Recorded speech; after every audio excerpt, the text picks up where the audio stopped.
remember that time when Murm was naked and I was in that mermaid costume and Listen, that is not the point of this like conversation.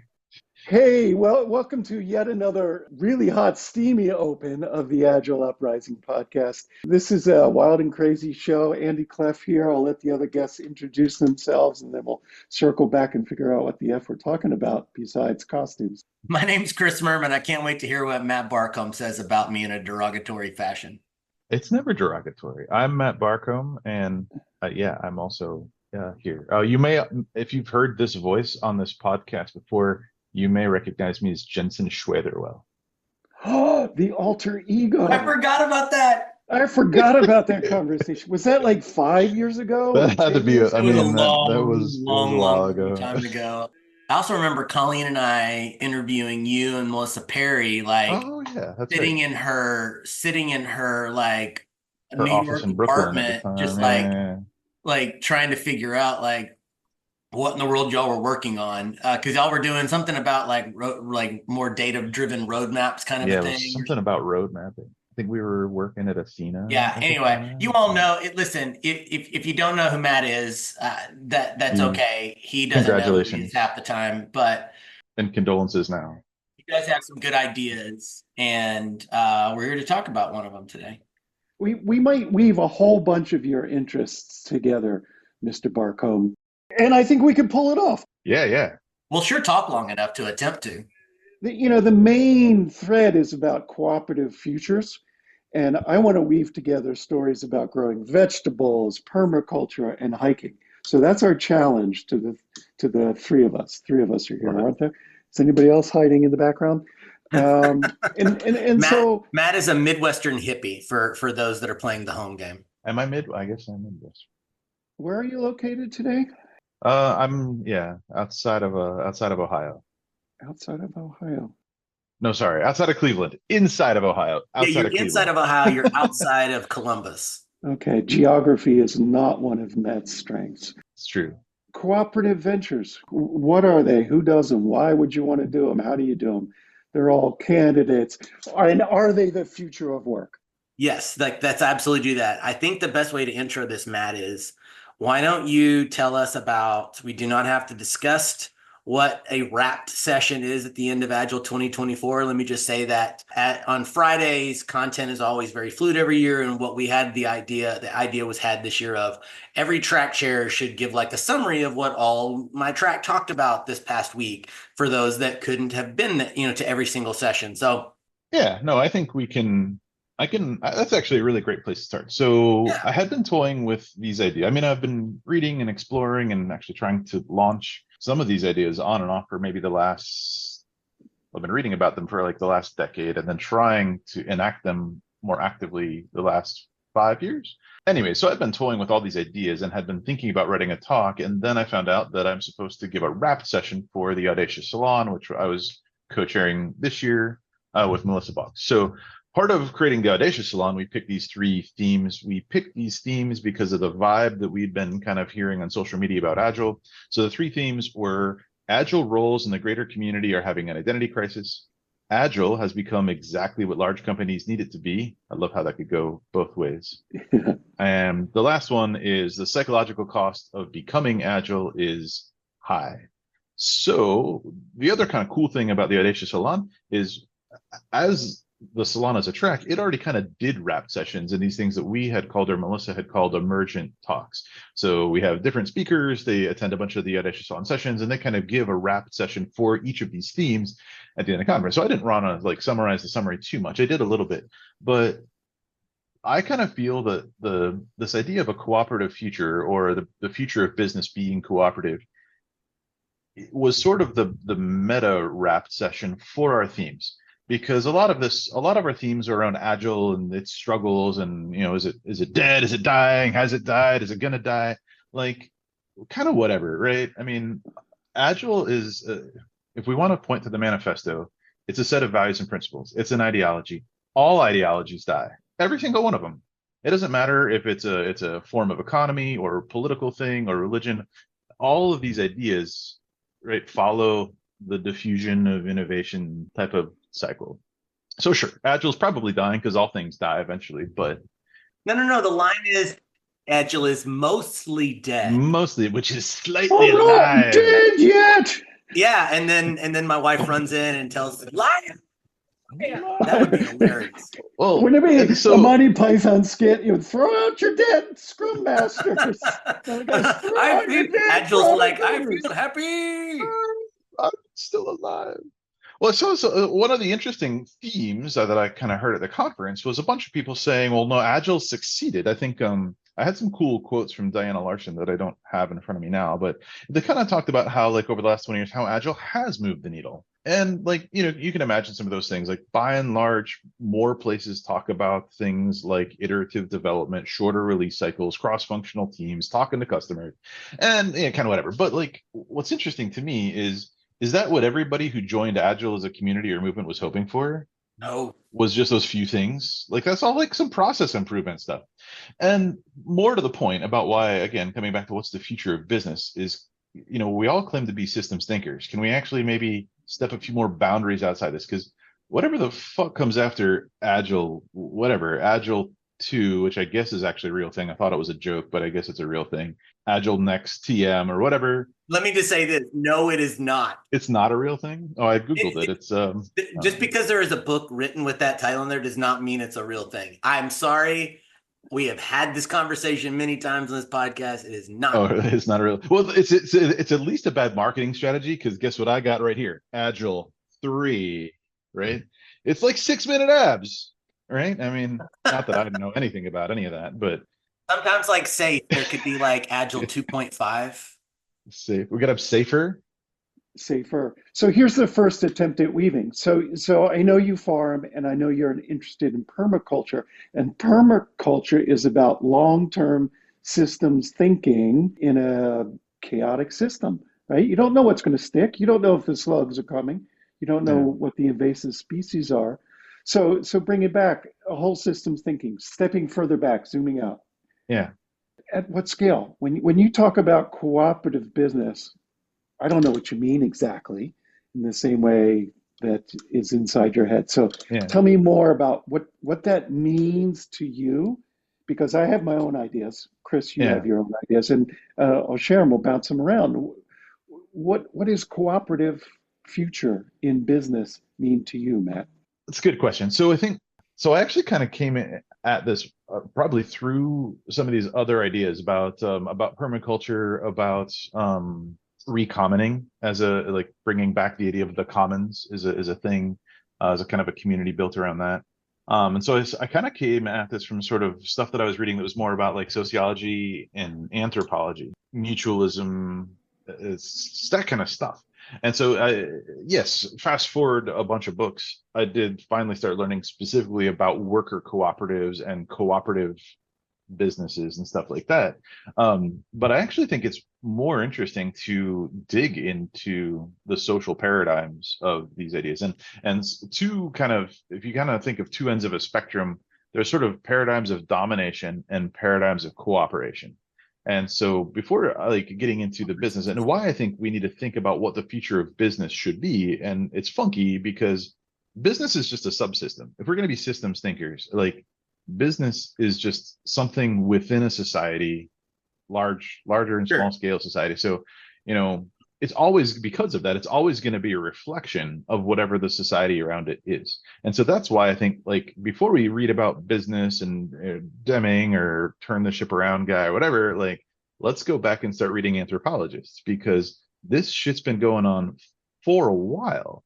And we like to blame Taylorism. Millennia, like literally like 5,000 years ish, give or take, You brought up the T word. It's an estimate. I know we're not supposed to do that anymore, but how many decimals? Hey, real quick, couple follow-up questions, Matt, about what you just said. So first off, well, more of a comment. I find it interesting that domination is on the opposite end of the spectrum from cooperation. So maybe highlight a bit on that, but also, I'm not saying I'm dumb. I'm saying other people are dumb, but those dumb people, maybe you could explain the notion of commons a bit, of what do you mean when you say, getting back to the common sort of way of thinking? No, not for other people, not mean for other people. Right. Just for those people. Oh yeah.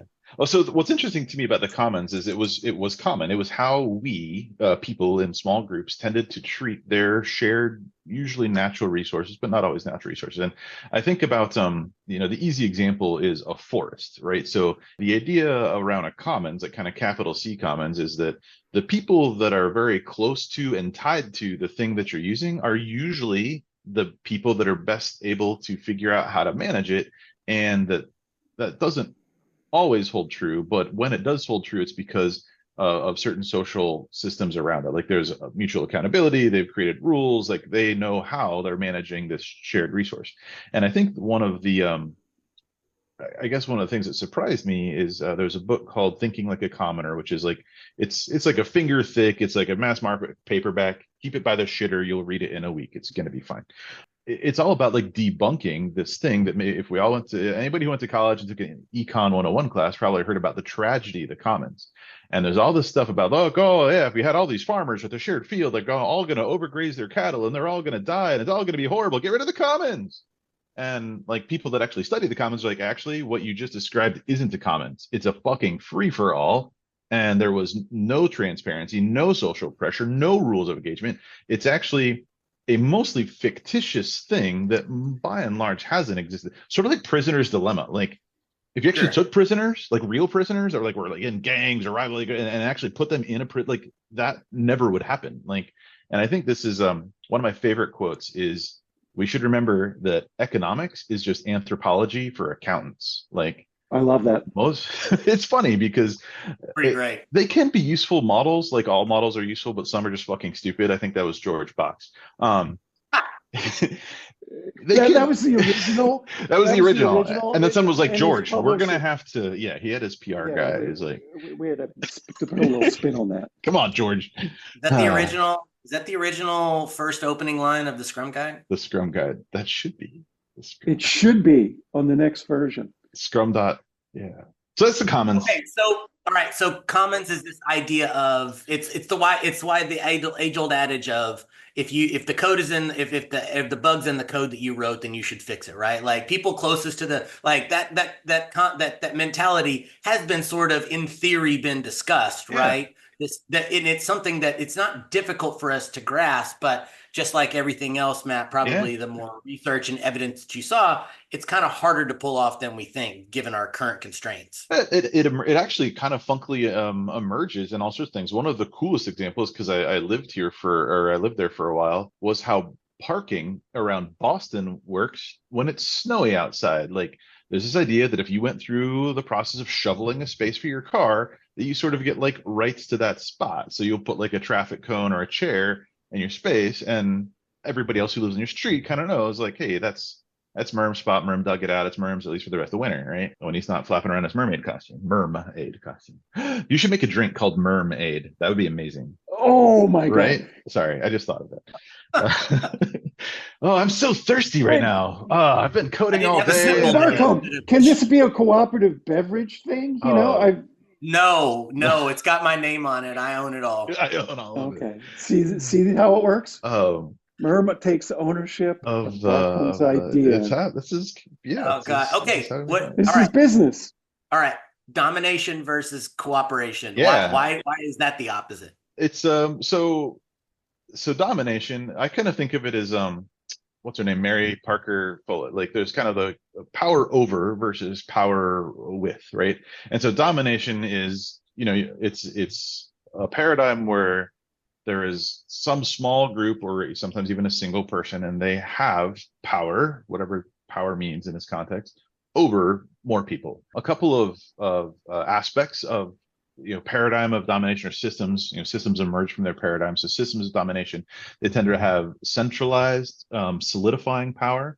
They have hierarchical and oftentimes siloed power structures. There's a lot of competition and coercion to get, to kind of from a motivational perspective. Leadership tends to be autocratic and opaque. Behaviors tend to be exploitive and expropriative. The mobility, like restricted mobility, especially the further down you are on that power hierarchy, the less you can move both within the system and especially like trying to leave the system.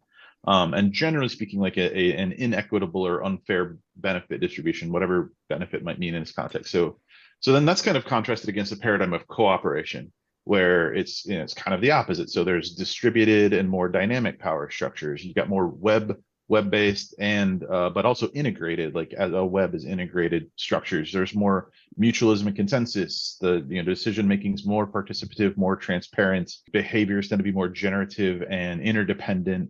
There's more freedom of mobility and also more freedom of information, and generally speaking, a more fair benefit distribution within the system.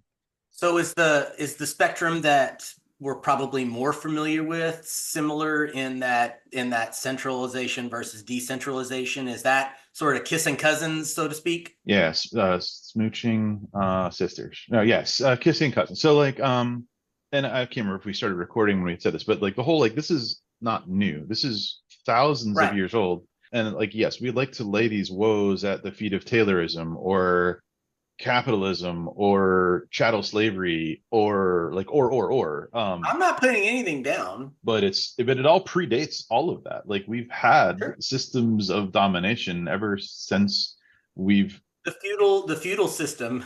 I mean, yeah, I mean, and even that is, I would probably say, more recent-ish, right? Because as soon as we started, there's interesting research in the anthropology circles around that the only reason we actually started developing states within societies is because people found a way to harness power and enforce to their benefit the work and labor of others, right? It wasn't because we just settled down and this is the natural progression of humans. Right. It was because a few people found a way to extract extra benefit for themselves out of the system by oftentimes indenturing, enslaving, co-opting people who got a very small amount of sustenance-based amount of these, wheat fields basically to the benefit. The city-states in Greece were based off that whole theory of like, hey, listen, we know this area better than y'all do, so like leave us alone. Yeah. We'll still give money to Caesar, but like we're, or whatever. So we've been at this for a while. I think though, one of the reasons that I think moving forward, I think it's very, very important. And I think this is great to understand out of the kind of the anthropology, archaeology space is just because we got here, like to where we're at today, doesn't mean this is the only place we could have gotten to. Like we did get here, but we need to dispel that myth of like there was this linear progression that humanity was destined towards, that we were destined to become agrarian and then industrial and then central and bigger empires. Like we've spent at least half, if not more, like we humanity of our existence not that way. And just because we are this way now doesn't mean we have to continue being that way. And whether we're talking about like whatever is agile next or DevOps or product or whatever the thing is, as long as we keep building systems or subsystems on top of this paradigm, it's always going to devolve. And the reason I asked about like is agile everything we all hoped it would be, why is that important, is maybe that's true. I don't personally believe that that's true, but maybe all the best we can hope for is Agile next and Agile 3 and Agile 5, and each of those will move the needle, and we're going to see these like 20-year oscillations, because it wasn't just Agile. Like Lean has effectively failed the same way. Lean started off with some great ideas, it helped do some great stuff, and then as it just kind of spread out, it turned into Six Sigma, right? And then it got cheapened down to just like Kaizen teams inside companies who strived to maintain their existence until those winked out finally too. What about Crystal? I hear good things about that. Crystal? Oh, but you lose your teeth though, right? It took me a moment. And now we got to change the rating in iTunes. God dang it. Sorry. Sorry. We talked about gender, sex, nudity, and now you bring drugs into it. So I'm curious. No, I was talking about the crystal methodology. Methodology. Oh my God! I'm so proud of myself. The Crystal Method. God. Well, that was a techno band, right? I'm so proud of myself right now. What I started accidentally. So trying to bring it back onto the table. If dominant-based structures and organizations, particularly in Eurocentric places, have grown and I don't know of any measures out there that say there's more of those and less of the cooperative, but I can't imagine there's more money in cooperatives than there are in dominant type of structures.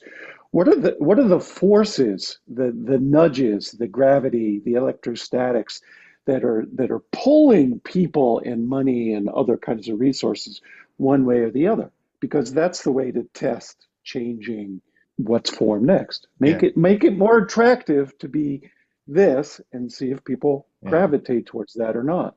There's some interesting hurdles to overcome. So like kind of switching into like what specifically are cooperative businesses, I think is interesting. So the gist of what a cooperative business is they're legally democratic organizations. Imagine a corporation, but instead of a corporation that's owned by, its founders, a small number of people, it's owned by its members. And I'm saying members because members can be different.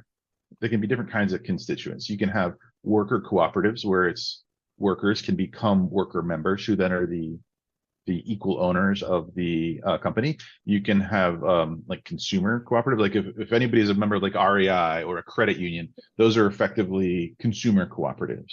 Right. Producer cooperatives like grain co-ops or ag co-ops. A lot of times those are producer co-ops, the people that are producing the grain or producing the art or whatever. They are the members and get to vote. So what makes it democratic is what makes it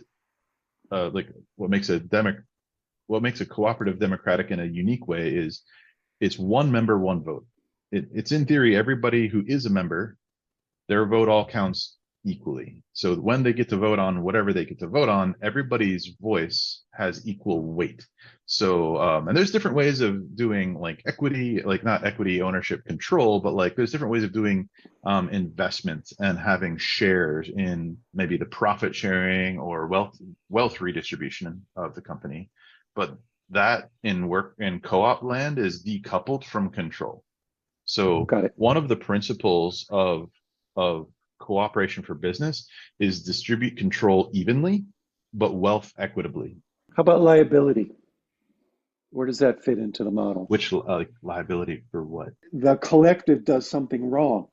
Well, like look at it this way. Hold on. Look at it this way. Like when someone starts a company, who's going to keep paying the salaries if we're not selling work, right? Like, well, the CEO that founded the company with his money or with an VC, investment, whatever you want to call it, like they are the ones taking the risk because their name is on the liability. Like they're going to be responsible for paying back the debt if they can't keep paying their bills and have to file for bankruptcy and stuff. So like those things are not hard for people to grasp once you explain to them, hey, listen, I have more control, but I'm also taking more of the risk. What I think what you're saying, Matt, that really like is shining this is we all have to share risk as well. So when it's time to like make sure that we produce, like we all have to care about producing too. I think yes, I would add some nuance to that we all are already sharing some risk. And we collectively have some interesting beliefs that once you start digging, like one interesting example is like, let's say there was a business that was founded, by a person, the sole owner, owner proprietor, and they have a child. And as the child gets older, and then as the founder gets older, they want to retire, right? Maybe it's like a father-son shop type thing, whatever, right? And so now the son wants to buy out the father. So then the father retires. A very typical way that happens is through the company, which is its own thing. It's a corporation, so it has the ability to interact with banks and take on debt and take on investors. The business takes on debt to buy out the father, and now the son is co-signed on that loan, but the business is actually on the hook for paying that debt. If the business goes out of business, it's not that the son is taking no risk, but the business is taking the lion's share of the risk. And if it just goes out of business, the bank is out. And we tend to, I think, overstate or minimize the type of risk that everybody else is taking. So if you're a sole founder of a company and you're employing a single parent who needs this job, and you make some bad decisions and your company goes out of business, who gets to say which risk is more important? Maybe you got a good Good backup point. plan. Maybe you had some other options. Maybe like We have to quantify risk. we have to just define risk before we can quantify. We have to define what they all are. That was my way of saying we got to know what we're risking and agree on what we're risking, right? But now, I'm mostly playing the character of like, yeah, but so like I'm just trying to make sure that the naysayers that are listening to this are getting like, yeah, but what about this and this? No. Trust me, I've already thrown most of these questions at Matt already. When the first couple of like the first 5 times he's shown me this, and record, I'll keep showing up back for more because he's really got. I mean, these are really cool ideas, but like it's not like losing your job and having to get another job is not the same thing as like if you get like if you back in the day they didn't attach the debt to the business, like, and also the business has to have equity to take that debt out on. If you're starting a brand new business, nobody's going to let you, unless you have good credit, unless you're willing to put your name on it, right? So like there is a variation of like, well, sure, a very successful company that's already doing great that wants to transfer on, like, of course, that's pretty cut and dry how you would do it, but that ain't a lot of companies and how they're worth or how they work. So, like, again, the kind of risk is you have to just get a new job. I have to pay back all of this money somehow, right? So, like, there is a variation, right? As true, I don't know how true it's always been, but I know it's a lot less true now. Like the business, like one of my favorite things to kind of love hate on are ESOPs, employee stock ownership plans. They're a glorified way of doing the same thing where we just had the dad and son with the son bought out the dad. It's the same sort of thing, except it's not a familiar relationship. Like there's a founder who still wants to get their cash out. So they go to a bank, they hopefully work with someone who knows what they're doing to set up an ESOP program. They basically go out and take a bunch of debt to pay out the owner or founders, however many of them there are. So they get their cash. It's usually paid out. It's not like they, take out bazillions of dollars and pay them out all. So they're usually getting a payout over time, but the business takes on that debt. There isn't one person now who, like, if the business goes out of business, like the bank is taking the risk, like just like with any loan, right? It's possible you can default on your loan, Sure. and then the bank eats that, right? But banks have lots of money and they have a portfolio and blah, blah, blah. So, anyways, but that's how it works. The only difference is with an ESOP, usually there's a third entity, like a trust of some kind or something, it's kind of like a board or a board of like in theory, their goal is to hold the executive team accountable, sort of like a typical board of directors executive team relationship. In this case, though, the shareholders are the employees, like Sure. everybody who's a participant in the ESOP plan. And companies can be partial ESOP, so like somebody could own 50% of the company, and then the employees could own the other 50% in an ESOP. There's all sorts of ways of slicing and dicing it. I don't like so. I want to be clear too about when we talked a little about worker cooperatives and when we think about systems of domination versus systems of cooperation is unless it's a worker cooperative specifically, because we just talked about different kinds of cooperatives or cooperative structures.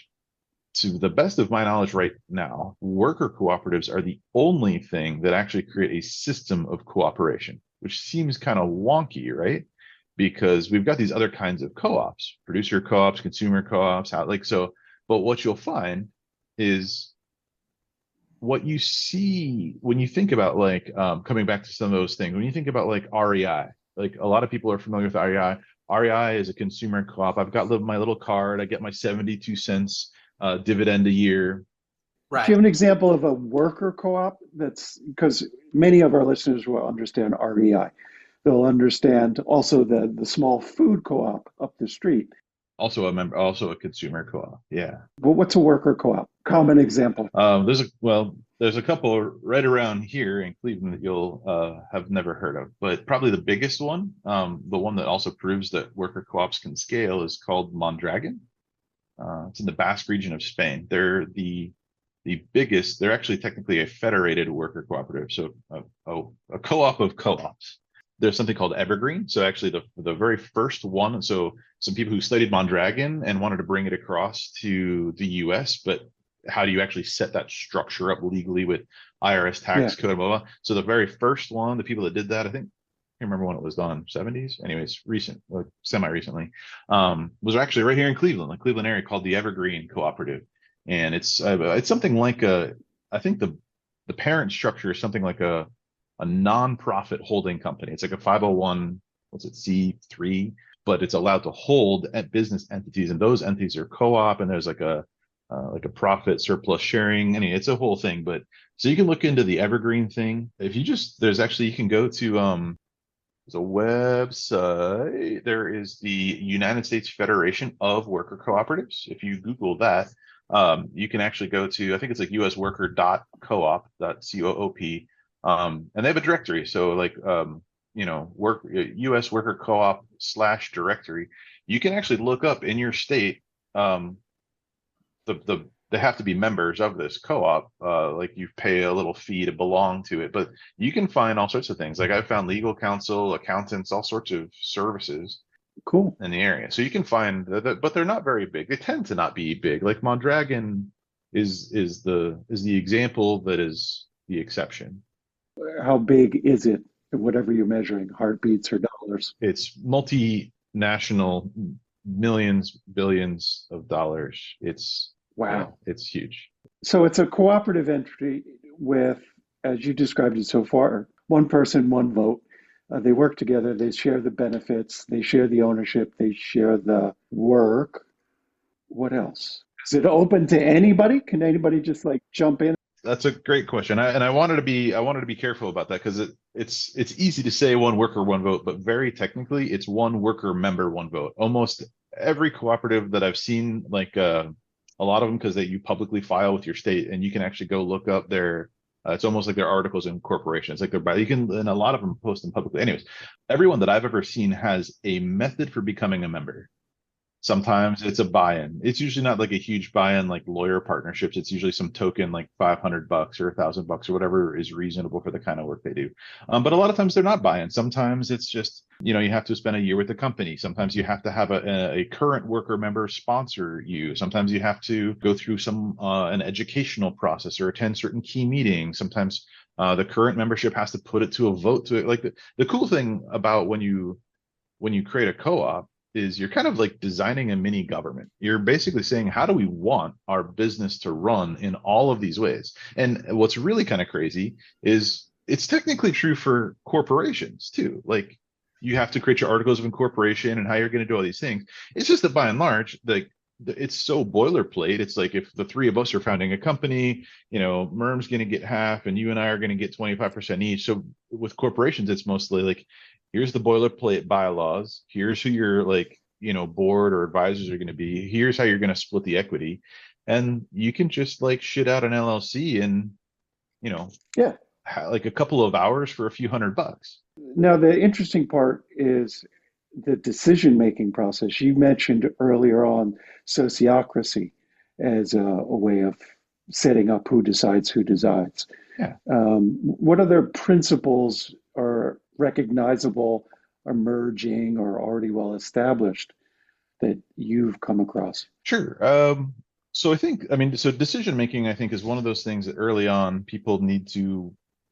I think where co-ops tend to run into trouble is actually they can be, sometimes they're founded by very altruistic people, and they don't want to think that they're going to grow to a point where they're ever going to struggle reaching consensus amongst peers. And the biggest kind of blocker or where co-ops run into trouble is when they do grow. And as you all probably know, once businesses start to scale, you start saying yes to a lot of things, you start adding staff, you get these members, and all of a sudden you realize like, fuck, we need a consensus vote to make this happen. And we're always deadlocked because we can't get the consensus because we kind of have different jobs and different roles and almost like different classes of people now. And, different people have different interests. And so when people will sometimes say cooperatives don't scale, there is some truthiness to that, because however those co-ops have been designed have no mechanism for making sure they never get unblocked. So a couple of things is, just like any democracy, we can design a direct democracy where everybody has to vote on everything. That's, that might work for some small things. And then you can over rotate to the other side of that. Like everything that needs to be decided on has a committee, and every committee has a representative that everybody votes on their rep. So like you can go from direct democracy to representative democracy and everything in between, right? And Yeah. so it's kind of fun. In terms of some specific decision-making models, like you get to make up whatever you want. You could have pure consensus-based things for some decisions. You could have simple majority for other decisions. You can do I can't remember what it was called, but it was like there was a name for it, but it was like you try to get consensus, and if that fails, then people go back around, state their arguments, try to get consensus again. And if that fails a second time, then the process ends with something like a simple majority or maybe like a 60% majority type of thing. So you can't get blocked. Interesting. There's also the consent model with no objections, right? Or no concerns. Yeah, right. Consent over consensus. We need to wrap, but what I'd love to poke your brain about next time, Matt, is like, so a lot of these ideas somewhat, and I know that your goal is to not make these concepts and approaches to starting and running a business scary. I think that's the whole point of this. It still feels scary to me because I'm like, I don't know how to make money ever doing this way. But what I do feel like there is some worth in fleshing out more is like, let's say you work for a domination skewed organization. Can you use some of these cooperative practices and approaches within the inside? Yeah. Like, could you draw a box around your team and still say, or maybe not I as love it. Yeah. a program, whatever, right? But like, I do feel like that seems like, hey, not all of us get to work for cooperatives, depending on where in the world you live or depending on what kind of industry you do. And all of that is okay, Yep. but like some of these practices are applicable.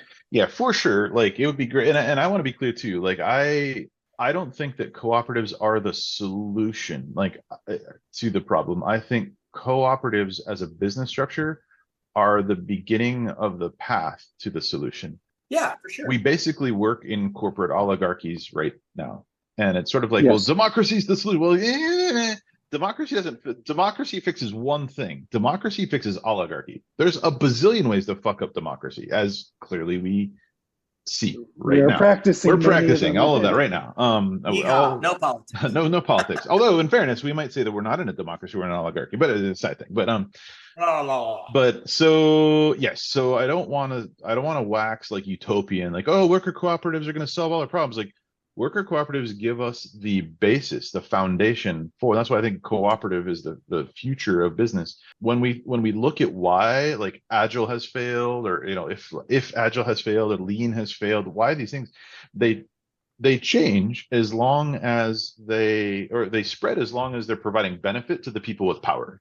And as long as we're working in systems where there's fewer people with power, then whatever those changes are, Agile, Lean, whatever's next, TM, it's going to go until it threatens their power. If we've distributed that power, well, it could still happen, right? In fact, it's still going to happen. It's just that now the people that have to feel threatened are like everybody, right? And so if there are some people that feel like, oh, there's some use to this, or we could try this way, let's try strategy this way, or ways of working this way.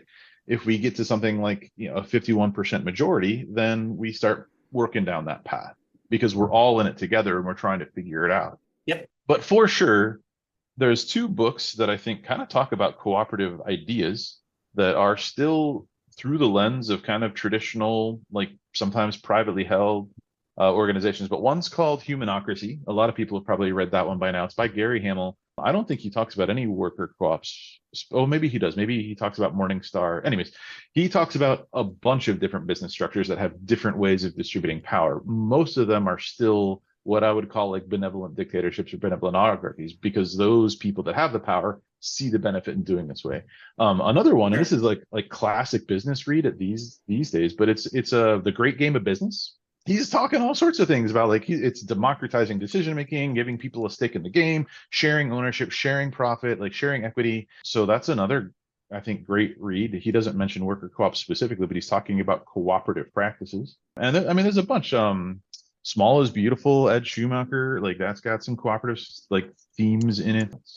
there's a small, I'm not going to remember the name of it, but I mean, maybe that's something to kind of end with is when I think about these, so principles for cooperation in business. I already mentioned distribute control evenly and wealth equitably.